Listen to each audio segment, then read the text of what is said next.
함께 사도신경을 고백하겠습니다. 나는 전능하신 아버지 하나님 천지의 창조주를 믿습니다. 나는 그의 유일하신 아들 우리 주 예수 그리스도를 믿습니다. 그는 성령으로 잉태되어 동정녀 마리아에게서 나시고 본디오 빌라도에게 고난을 받아 십자가에 못 박혀 죽으시고 장사된 지 사흘 만에 죽은 자 가운데서 다시 살아나셨으며 하늘에 오르시어 전능하신 아버지 하나님 우편에 앉아 계시다가 거기로부터 살아있는 자와 죽은 자를 심판하러 오십니다. 나는 성령을 믿으며 거룩한 공교회와 성도의 교제와 죄를 용서받는 것과 몸의 부활과 영생을 믿습니다. 아멘. 우리 함께 찬양 드리도록 하겠습니다. 찬송가 268장입니다. 찬송가 268장입니다.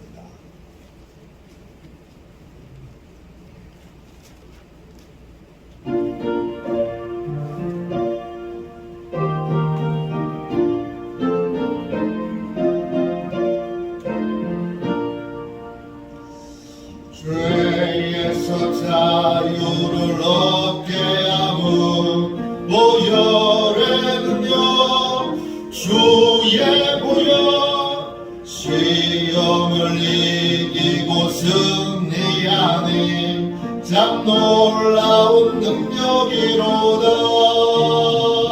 주의 보혈 능력이 또다. 주의 피 믿어 주의 보혈 그 어린 양의 매우 귀중한 피로다. 육체의 정욕을 이기림은 보혈의 능력 주의 보혈 정결한 마음을 얻게 하니 참 놀라운 능력이로다. 주의 보혈 능력이 또다. 주의 피 믿어 주의 보혈 그 어린 양의 매우 귀중한 피로다. 눈보다 더 이게 맑히는 것 보혈의 능력 주의 보혈 부정한 모든 것 밝히시니 참 놀라운 능력이로다. 주의 보혈 능력이 또다. 주의 피 믿어 주의 보혈 그 어린 양의 매우 귀중한 피로다. 구주의 복음을 전할 제목 보혈의 능력 주의 보혈 날마다 나에게 찬송 주니 참 놀라운 능력이로다. 주의 보혈 능력이 또다. 주의 피 믿어 주의 보혈 그 어린 양의 매우 귀중한 피로다. 영적 보호를 위하여 같이 기도하겠습니다. 영적 보호를 위하여 우리 함께 기도하겠습니다. 하나님 아버지, 오늘도 영적 경계선을 미리 칩니다. 나의 육과魂과 영이 오직 살아계신 성령 하나님의 지배를 받기 원합니다. 성령의 인도를 받는 내 영이 하루 종일 성령의 음성을 듣고 순종하며 행할 수 있도록 성령님께서 늘 동행하여 주옵소서. 사단이 들어올 수 있는 모든 통로에 주님의 보혈과 십자가를 세웁니다. 사단의 모든 음성들은 미리 막아주시고 내 생각과 마음과 입술을 주님의 보혈과 영광의 빛과 성령의 불로 보호해 주시옵소서. 예수님의 이름으로 기도합니다. 아멘. 하나님 말씀을 같이 보겠습니다. 로마서 4장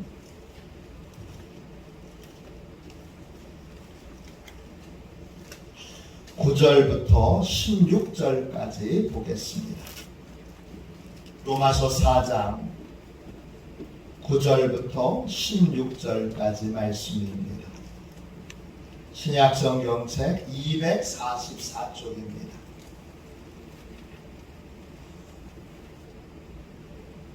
로마서 4장 9절부터 16절까지 말씀입니다.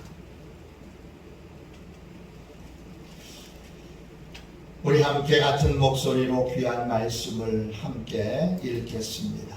같이 읽습니다. 그런즉 이 복이 할례자에게냐 혹은 무할례자에게도냐 무릇 우리가 말하기를 아브라함에게는 그 믿음이 의로 여겨졌다 하노라. 그런즉 그것이 어떻게 여겨졌느냐 할례시냐 무할례시냐 할례시가 아니요 무할례시니라. 그가 할례의 표를 받은 것은 무할례시의 믿음으로 된 의를 인친 것이니 이는 무할례자로서 믿는 모든 자의 조상이 되어 그들도 의로 여기심을 얻게 하려 하심이라. 또한 할례자의 조상이 되었나니 곧 할례 받을 자에게뿐 아니라 우리 조상 아브라함이 무할례시에 가졌던 믿음의 자취를 따르는 자들에게도 그러하니라. 아브라함이나 그 후손에게 세상의 상속자가 되리라고 하신 약속은 율법으로 말미암은 것이 아니요 오직 믿음의 의로 말미암은 것이니라. 만일 율법에 속한 자들이 상속자이면 믿음은 헛것이 되고 약속은 파기되었느니라. 율법은 진노를 이루게 하나니 율법이 없는 곳에는 범법도 없느니라. 그러므로 상속자가 되는 그것이 은혜에 속하기 위하여 믿음으로 되나니 이는 그 약속을 그 모든 후손에게 굳게 하려 하심이라. 율법에 속한 자에게뿐만 아니라 아브라함의 믿음에 속한 자에게도 그러하니 아브라함은 우리 모든 사람의 조상이라. 아멘. 할렐루야. 다시 로마서 말씀으로 함께 은혜 나누겠습니다. 로마서로 은혜 나누는 31번째 시간입니다. 죄 사함의 은혜를 받으려면, 죄 사함의 은혜를 받으려면, 이런 제목으로 함께 은혜 나누겠습니다. 창세기에 나오는 아브라함은 하나님께 복을 많이 받은 사람입니다. 그가 받은 최고의 복은 하나님께 의롭다고 인정을 받은 것입니다. 이 말은 하나님께 무죄 판결을 받았다는 뜻이고 하나님께 죄 용서함을 받았다는 뜻입니다. 그는 어떻게 하나님께 용서를 받았습니까? 할례라는 예식을 행했기 때문입니까? 아니면 하나님의 말씀을 철저하게 지켰기 때문입니까? 둘 다 아닙니다. 그럼 도대체 아브라함은 어떻게 하나님께 용서를 받았습니까? 그는 하나님의 약속을 믿었습니다. 그는 자식을 낳기에 나이가 너무 많았습니다. 자신도 늙었지만 아내도 늙었습니다. 그는 자신의 집에 종으로 그렇게 부리고 있는 엘리에셀을 자신의 상속자로 삼으려고 했습니다. 그런데 하나님은 반드시 사라를 통해 자식을 주신다고 약속하십니다. 현실은 그렇지 않은데 하나님은 현실과 동떨어진 약속을 주십니다. 아브라함은 그 약속을 믿기 어려웠습니다. 이때 하나님이 아브라함을 데리고 밖으로 나갔습니다. 그리고 밤하늘의 별들을 보여주시면서 이렇게 말씀하십니다.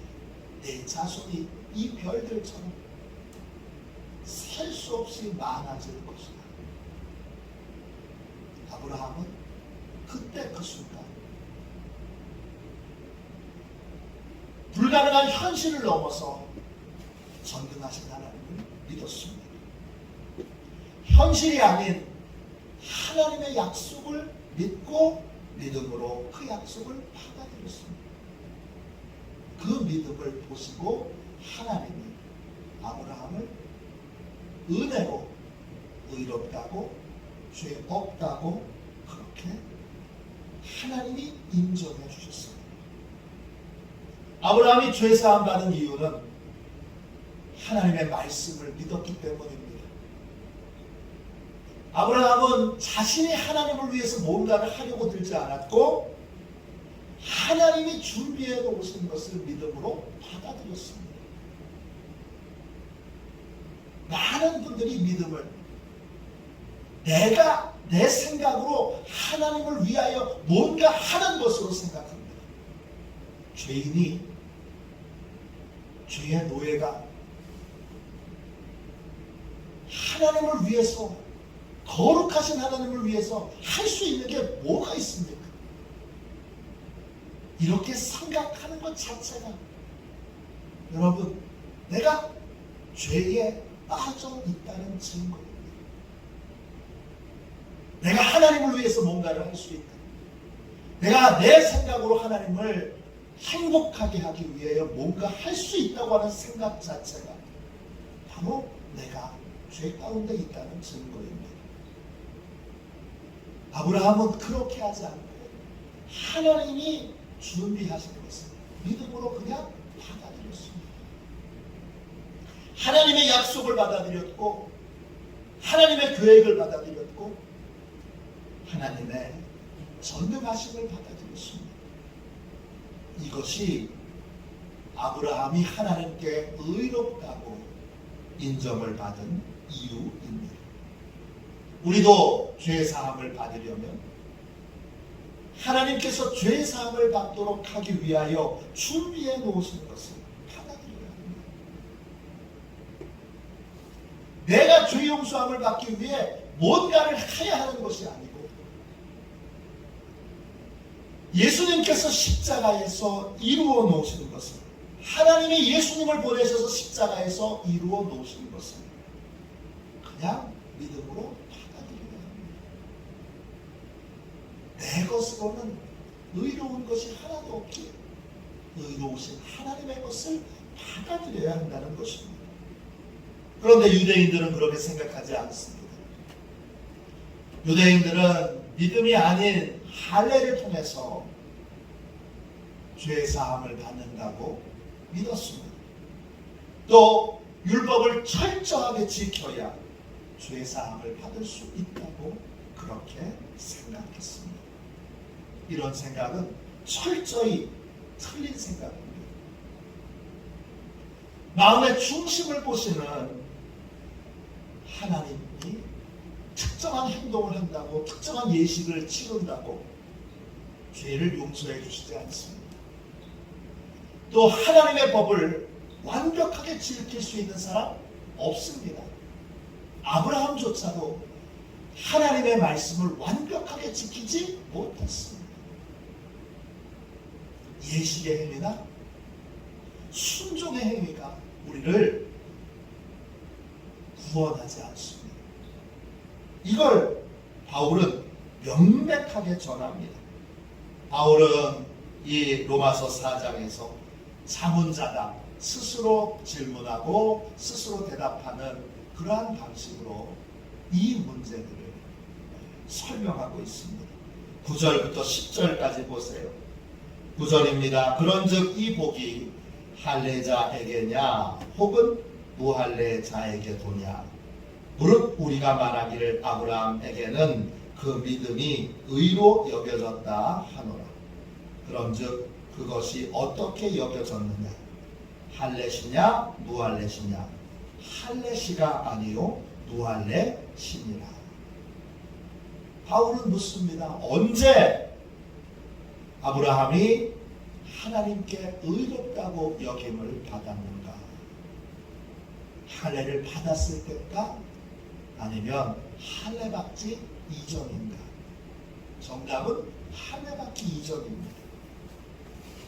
아브라함은 할례라고 하는 예식을 행하기 전에 하나님께 의롭다고 인정을 받았습니다.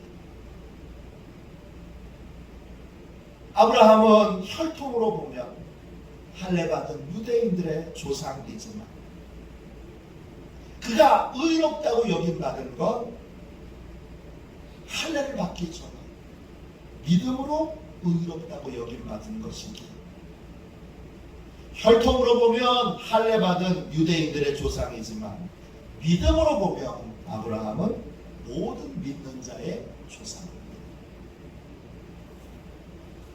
오늘 말씀 11절 보세요. 그가 할례의 표를 받은 것은 무할례시에 믿음으로 된 의를 인친 것이니 이는 무할례자로서 모든 믿는 자의 조상이 되어 그들로 의로 여기심을 얻게 하려 하십니다. 아브라함은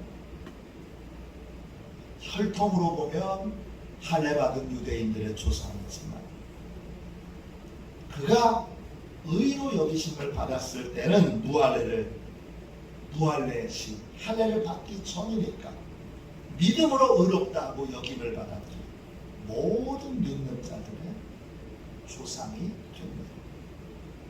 죄사함을 받는데 필수적인 것은 예식이 아닙니다. 유대인들에게 할례가 그랬듯이 기독교인들에게 세례도 그렇습니다. 세례는 믿음의 결과지, 믿음 없이 그 예식을 받았다고 해서 그래서 구원을 받거나 죄사함을 받는 것은 아닙니다. 세례는 믿음의 표시요, 또 믿음의 고백이요, 믿음의 결과인 것입니다. 오늘 말씀 12절 보세요. 또한 할례자의 조상이 되었나니 곧 할례 받을 자에게뿐 아니라 우리 조상 아브라함이 무할례시에 가졌던 믿음의 자취를 따르는 자들에게도 그러하니라. 아브라함은 유대인들의 조상일 뿐만 아니라 모든 믿는 자들의 조상이 됩니다. 참된 아브라함의 자손은 할례와 같은 예식을 행했느냐 행하지 않느냐로 결정되지 않고 아브라함과 같이 믿음의 길을 갔느냐 가지 않았느냐 이걸로 결정됩니다. 즉 하나님께서 마련해 놓으신 십자가의 은혜를 믿음으로 받아들였느냐, 아니면 여전히 제가 해볼게요, 그러면서 십자가의 은혜를 받아들이지 않느냐, 이걸로 결정된다는 것입니다. 또 아브라함이 하나님께 의로웠다 하심을 받은 이유는 율법을 완벽하게 지켰기 때문이 아닙니다. 13절부터 15절까지 보세요. 아브라함이나 그 후손에게 세상의 상속자가 되리라고 하신 언약은 율법으로 말미암은 것이 아니요 오직 믿음의 의로 말미암은 것이니라. 만일 율법에 속한 자들이 상속자이면 믿음은 헛것이 되고 약속은 파기되었느니라. 율법은 진노를 이루게 하나니 율법이 없는 곳에는 법도 없느니라. 아브라함 자신도 하나님의 말씀을 완벽하게 지킨 사람이 아닙니다. 그런 두 번이나 아내를 부인하고 속였습니다. 거짓말을 했습니다. 아내를 통해 자식을 얻게 될 것이라는 하나님의 약속이 분명히 있음에도 불구하고 그 약속을 신뢰하지 못하고 첩을 얻어서 자식을 얻었습니다. 말씀의 기준으로 엄격하게 들이댄다면 아브라함은 말씀을 온전히 지키지 못했습니다. 말씀을 온전히 지켰느냐 지키지 못했느냐, 이것이 의롭다함의 기준이라면 아브라함은 의롭다고 여김을 받을 수 없습니다. 우리도 마찬가지입니다. 하나님의 말씀을 완벽하게 지키는 사람만이 하나님께 의롭다 하심을 받는다면, 하나님께 의롭다 하심을 받을 사람이 아무도 없습니다. 하나님의 말씀을 완벽하게 지키려고 노력하면 노력할수록 깨달아지는 건 완벽하게 지킬 수 없다는 것입니다. 은혜는 거기서부터 시작됩니다. 강화는 하나님의 말씀을 온전히 지키는 그러한 신앙을 갖고 있는 귀한 땅입니다. 그러나 하나님의 말씀을 완벽하게 지켜야 의로운 사람이 되고 구원을 받을 수 있다는 생각을 만일에 하고 있다면, 아직 온전한 은혜를 깨닫지 못한 것입니다. 하나님의 은혜가 너무 감사해서 하나님의 말씀을 철저히 지키려는 것과 구원을 받기 위해서 하나님의 말씀을 철저히 지키려고 하는 것은 차원이 다른 세계입니다. 강화의 믿음의 조상들이 하나님의 말씀을 철저히 지키려고 했던 것, 구원의 은혜가 너무 크고 귀하고 감사했기 때문입니다. 이걸 잊어버리고 후손 중에 하나님의 말씀을 완벽하게 지켜야 의롭게 되는 줄 알고 스스로 완벽하게 지키지 못하면서도 끊임없이 완벽하게 지키는 것처럼 말하고 행동하고 생각하는 것은 외식하는 것이고, 그건 하나님의 법을, 하나님의 말씀을 온전히 지킬 수 없다는 걸, 온전히 지켜보려고 애쓰지 않았기 때문에 온전히 지킬 수 없다는 걸 깨닫지 못했기 때문입니다. 이 차이를 아셔야 합니다. 그래서 똑같은 말을 해도 하나님의 말씀을 온전히 지켜야 합니다 라고 똑같이 말해도 그것이 은혜의 결과로 감사함으로 그렇게 반응한 것인지, 아니면 행위로 구원받기 위해서 그렇게 한 것인지 명백하게 우리는 구분할 줄 알아야 합니다. 우리가 의롭게 되는 건 하나님의 법을, 하나님의 말씀을 완벽하게 지켰기 때문이 아닙니다. 우리 그럴 수 없습니다. 없는 것이 복음의 시작입니다. 내가 완벽하게 지켜서 구원받을 수 없구나. 여기가 출발점입니다. 완벽하게 지킬 수 없기에 하나님이 준비해 놓으신 것을 받아들여야 합니다. 설령 완벽하게 지켰다 할지라도 그건 나의 착각일 뿐. 죄인이 어떻게 하나님의 법을 완벽하게 지키겠습니까? 우리는 그 착각에서 벗어나서 하나님이 준비해 놓으신 것을 내가 할 수 없는 자리에서, 내 절망의 자리에서, 나는 진짜 할 수 없구나, 그 절망의 자리에서 십자가를 만나고 십자가를 붙들어야 합니다. 오늘 로마서 4장 16절 보세요. 그러므로 상속자가 되는 그것이 은혜에 속하기 위하여 믿음으로 되나니, 이는 그 약속을 그 모든 후손에게 굳게 하려 하심이라. 율법에 속한 자에게 뿐만 아니라 아브라함의 믿음에 속한 자에게도 그러하니 아브라함은 우리 모든 사람의 조상이라 그랬습니다. 누가 아브라함처럼 하나님께 의롭다 여김을 받을 사람입니까? 하나님이 마련해 오신 십자가의 은혜를 발견하고 그 은혜를 겸손히 받아들인 사람입니다. 어떤 사람이 천국에 갔습니다. 천국 문 앞에 베드로가 기다리고 있습니다. 베드로의 설명에 의하면 100점 맞아야 천국에 들어갑니다. 베드로가 먼저 교회 열심히 다녔냐고 묻습니다. 그러자 이 사람이 이렇게 대답합니다. 매주일 주일 예배뿐만 아니라 수요 예배뿐만 아니라 새벽 기도까지 빠짐없이 예배를 드렸습니다. 그러자 베드로가 아주 좋습니다. 2점 드립니다. 그때부터 이 사람이 당황하기 시작합니다. 겨우 2점이라는 말입니까? 저는 굉장히 높은 점수가 나올 줄 알았는데요. 베드로가 다시 묻습니까? 헌금은 잘 드렸나요? 이 남자가 대답합니다. 주일 내 11조와 주일 헌금과 감사 헌금과 선교 헌금, 속회 헌금 등등 빼놓지 않고 모든 헌금을 다 정성껏 드렸습니다. 베드로가 또 대답합니다. 좋습니다. 3점 드립니다. 그러자 베드로가 또 묻습니다. 그 외에 천국에 들어갈 수 있는 선한 일을 한 게 있나요? 네, 제가 나름대로 착하게 살려고 노력했고 각종 봉사활동도 열심히 했습니다. 베드로가 대답합니다. 아이고 좋네요. 그럼 다시 3점 드립니다. 다시 베드로가 묻습니다. 그 외에 천국에 들어갈 만한 착한 일, 의로운 일 한 것이 있다면 말씀해 주세요. 그때 이 남자의 얼굴이 새빨개지면서 이렇게 대답합니다. 글쎄요, 저는 말씀드릴 것이 없는데 정말 이런 식으로는 천국에 들어갈 사람이 아무도 없겠군요.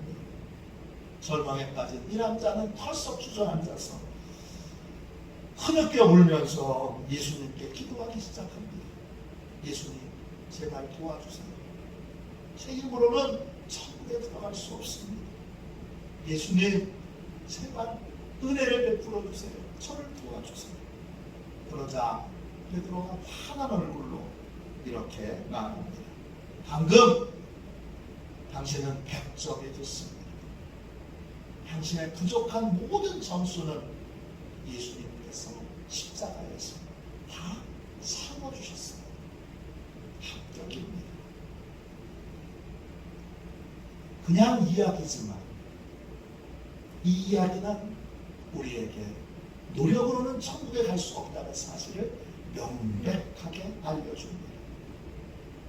아무리 말씀을 바르게 지키려고 노력해도 천국 갈 수 없습니다. 어떻게 해야 합니까? 내 노력으로 죄사함 받으려는 생각 자체를 십자가에 내려놔야 합니다. 그리고 예수님께서 이루신 십자가의 은혜를 겸손하게 받아들여야 합니다. 성경은 우리를 십자가로 인도합니다. 성경은 우리를 십자가의 은혜로 인도합니다. 십자가의 은혜와 만나는 것이 성경을 주신 목적이고 우리는 그 십자가의 은혜로만 구원을 받습니다. 누가 아브라함처럼 하나님께 의롭다 하심을 받을 수 있습니다. 할례와 같은 예식, 세례와 같은 예식을 행한 사람입니까? 하나님의 말씀을 온전히 순종한 사람입니까? 아닙니다.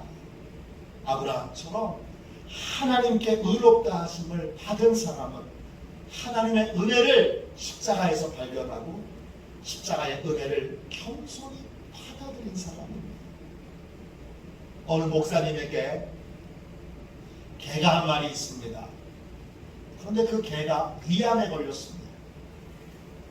병원에 데려가니까 수술비가 100만 원이래요. 의사는 수술비가 많이 드니까 안락사를 시키는 게 좋겠다 그랬는데 딸아이가 눈물을 흘리면서 제발 수술시키자고 호소를 합니다. 가족회의 끝에 수술을 하기로 했습니다. 수술을 시키고 나니까 족보 없는 개고 너무 평범해서 아무에게나 줘도 아깝지 않던 개였는데 개의 가치가 달라졌습니다. 개가 얼마짜리가 됐습니까? 100만 원짜리가 됐습니다. 이 사실이 목사님에게는 중요한 진리로 깨달아졌습니다. 어떤 대상이든지 그 대상의 가치는 지급된 비용에 의해서 결정됩니다. 좋다고 하는 물건이 대부분 좋은 이유는 값이 비싸기 때문입니다. 그 자체도 귀하지만 비싼 값을 지불했기 때문에 귀한 것입니다. 그림 보세요. 어떤 그림은 이게 왜 비싼지 잘 모르겠어요. 근데 이 그림이 그냥 몇 억이 아니라 몇 천억 한다고 하는 그림. 어떤 그림을 봐도 이게 몇 천억 하는 그림입니다. 몇 백억도 아니고 몇 억도 아니고 몇십억도 아니고 몇 천억 하는 그림입니다. 이게 도대체 참 이해를 못할 때가 있어요. 근데 그 그림의 가치는 몇 천억입니다. 왜? 그 비싼 값을 지불하고 누군가 산 사람이 있기 때문입니다. 십자가의 은혜를 받아들이기 전까지 우리는 무가치한 존재였습니다. 그런데 예수님의 십자가의 은혜를 받아들이고 나니 우리의 가치가 달라졌습니다. 왜냐? 예수님을 지불하고 하나님께서 우리를 사신 것이기 때문입니다. 십자가의 은혜를 받아들이기 전까지 나는 아무런 가치도 없었는데 십자가의 은혜를 받아들이고 났더니 나는 예수님과 동등된 가치를 가지게 됐습니다. 성경공부 교재 가운데 예수님 짜리가 있습니다. 우리는 다 10,000원짜리, 100만원짜리, 1000만원짜리가 아니라 예수님 짜리입니다. 십자가의 은혜를 받아들였더니 하나님께 둘도 없는, 어떤 것도 대체할 수 없는 소중하고 중요한 외아들과 같은 존재가 됐습니다. 이것이 십자가의 은혜를 받아들인 사람의 가치입니다. 왜 하나님이 십자가의 은혜를 받아들인 사람을 소중하게 여기시는지 그 이유가 바로 이것입니다. 아브라함처럼 의롭다 하심을 얻으려면 십자가의 은혜가 나를 위한 하나님의 사랑임을 인정하고 나를 위한 하나님의 은총의 선물인 것을 인정하고 그것을 받아들여야 합니다. 그러면 그 순간부터 나는 예수님 자리의 인생을 살아갈 수 있게 됩니다. 오늘 우리가 죄사함의 은혜를 얻는 길은 딱 하나입니다. 나로부터 시작하지 않고 하나님으로부터 시작된 것을 받아들이는 것입니다. 그것을 받아들이는 순간 우리는 예수님 자리로 준비하고 복된 인생이 됩니다. 이 놀라운 복음, 이 놀라운 은혜의 주인공이 되신 저와 여러분이 되시기를 주님의 이름으로 축원합니다. 기도하겠습니다. 자비하신 하나님, 은혜와 사랑을 감사합니다. 무가치한 저희, 무익한 저희를 십자가의 은혜로 인도하셔서 주여 저희 힘으로는, 저희의 노력으로는 구원받을 수 없는 절망을 깨닫게 해주시고 십자가의 은혜를 겸손히 받아들여 이제 예수님의 가치를 가져, 독생자의 가치를 가져, 대처할 수 없는, 대신할 수 없는 특별한 존재로 살도록 은혜 베풀어 주시니 감사합니다. 이 은혜를 받게 하여 주시고 그 은혜 가운데 거하는 하도시온의 모든 가족들이 되게 하여 주옵소서. 이 은혜로 말미암아 감사함으로 하나님의 말씀에 온전히 순종하는 인생이 되게 하여 주시고 주여 구원을 얻기 위해 하나님께 의롭다 하심을 받기 위해 스스로의 노력으로 스스로의 열심으로 주여 하나님의 법을 온전히 지켜 구원을 사려는 모든 어리석은 생각들을 십자가 앞에 완전히 내려놓게 하여 주옵소서.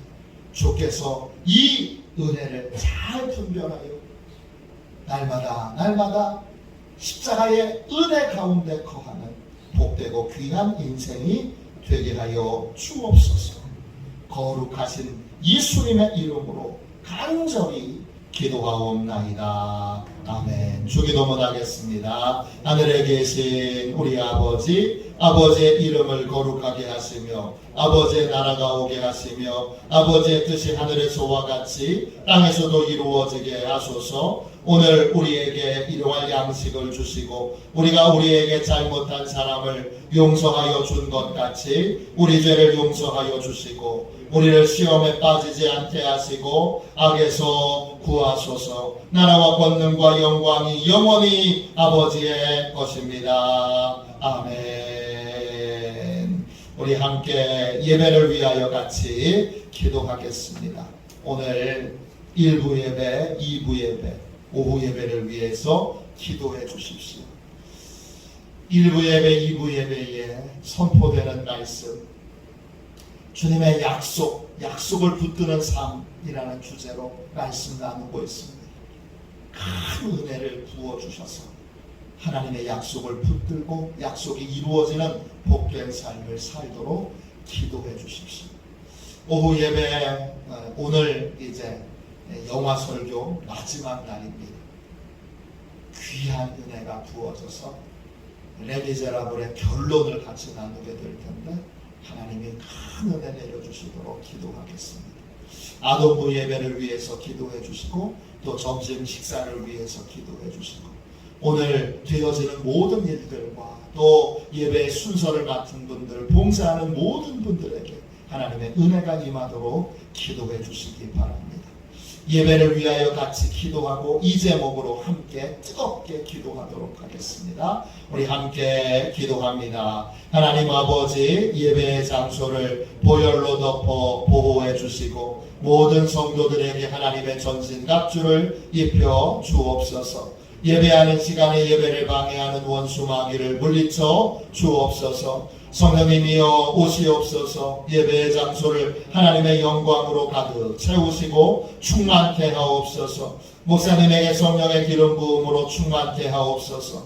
선포된 하나님의 말씀이 땅에 떨어지지 않고 30배, 60배, 100배로 열매를 맺게 하옵소서. 재정과 예산을 채워주옵소서. 성도들의 예물을 받으시고 가정과 사업장과 직장을 축복하옵소서. 목사님의 말씀을 통하여 치유의 능력이 나타나게 하옵소서. 목사님의 말씀이 불이 되게 하시고 영과 혼과 골수를 쪼개는 놀라운 역사가 나타나게 하옵소서. 아멘. 우리도 손들과 함께 주님 3번 부르짖어 간절히 하나님 앞에 부르짖어 기도하겠습니다. 기도합니다. 주여